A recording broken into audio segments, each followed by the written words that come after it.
Boxing news mga boss mula sa bansang Japan. Tila nauwi nga po sa matinding drama at matinding kontrobersyal ang laban sa pagitan ng ating pambato na si Renan Portes kontra sa Japanese OPBF Bantamweight Champion Keita Kurihara. Base nga po sa naging salpukan ng dalawa mga boss ay lamang nga po dyan ang ating pambato na si Portes. Pero dahil sa bansang Japan ginanap ang kanilang salpukan, panalo po dito ang Japanese na si Keita Kurihara by split decision, na dahil nga po sa naging hatol na yan ng mga hurado ay hindi po maiwasang sumama ang loob ng ating pambato na si Renan Portes, dahil alam ng ating kababayan mga boss na dinominan niya itong si Kurihara sa buong 8 rounds. Yun nga lang mga boss, na hometown decision itong ating pambato. Nagsalita naman itong si Keita Kurihara mismo sa harapan ng kanyang mga kababayang Japanese, kung saan ay buong tapang at buong puso nga pong inamin nitong si Keita Kurihara mga boss na natalo talaga siya ng ating pambato na si Portes. Kasabay nga po dito ang paghagulhol ng iyak nitong si Keita Kurihara.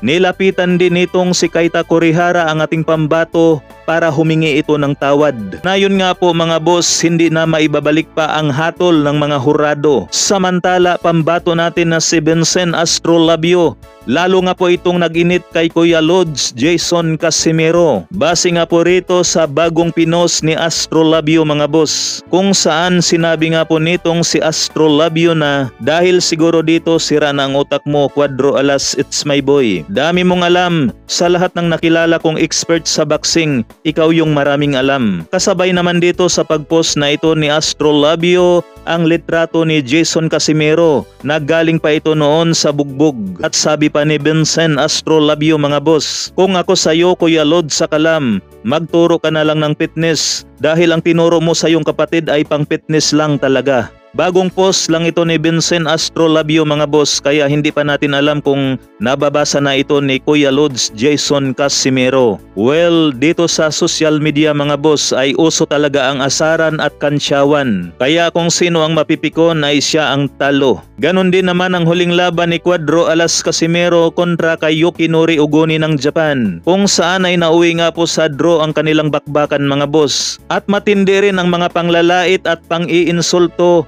na binabato nila dito kay Cuadro Alas Casimero. Tinatawag nilang buy hingal, laos na, kangkong, at kung ano-ano pa. Kaso lang pagdating kay Cuadro Alas mga boss ay waipik ang lahat, dahil hindi naman niya yon pinapansin. Sabi nga po ng isang Pinoy boxer mga boss na si Jason Canoy Manigos, sinabi niya sa kanyang post na para daw sa kanyang opinyon ay normal lang ang matalo, wag lang daw magpaapekto sa mga batikos sa social media para di ka matalo, dahil ang iba naman daw ay walang alam kung ano ang boxing. At yung mga tao daw na nangbaba sa comment section na nangda-down sa pagkatalo, kapag nanalo naman daw ang boksingero mga boss, lahat naman yan ay magko-congrats. Kaya sabi ni Jason Canoy Manigos na pagpatuloy mo lang Cham Asero Astrolabio. So yan nga po mga boss ang magandang sinabi ng ating pambato na si Jason Canoy Manigos.